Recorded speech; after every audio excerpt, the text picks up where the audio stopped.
受到风面影响，这玉山的天气变较无稳定，对初三暗时到今早起为止拢一直咧落湿湿啊雨。虽然户外温度是零下1.8度，不过这环境条件无好，无机会落雪。未来这几天虽然水汽有增加，但是这山顶的温度无降，到时阵要落雪机会也是真细。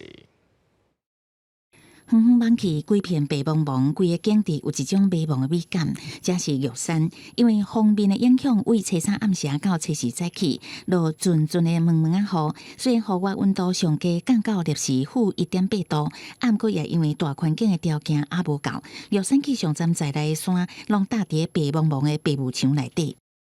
今天的天气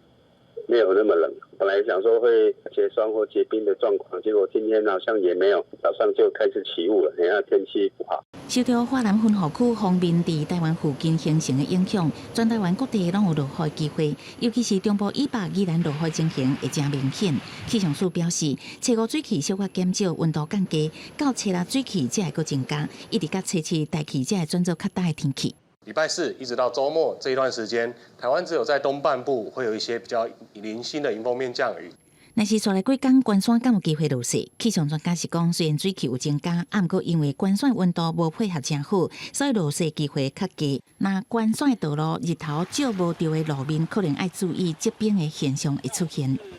超过2500公尺以上的高山，温度可能也会有机会会降到接近冰点所以可能要留意高山路段背阳面容易出现路面结冰的状况。另外，气象署嘛公布，全台湾1月上冷的所在排第一名是新北淡水15度4，因为晚近台湾海峡地势较平，无法度闪冷风。第二名是新竹15度7，也是常常现东北季风的家人嘛排伫第3名。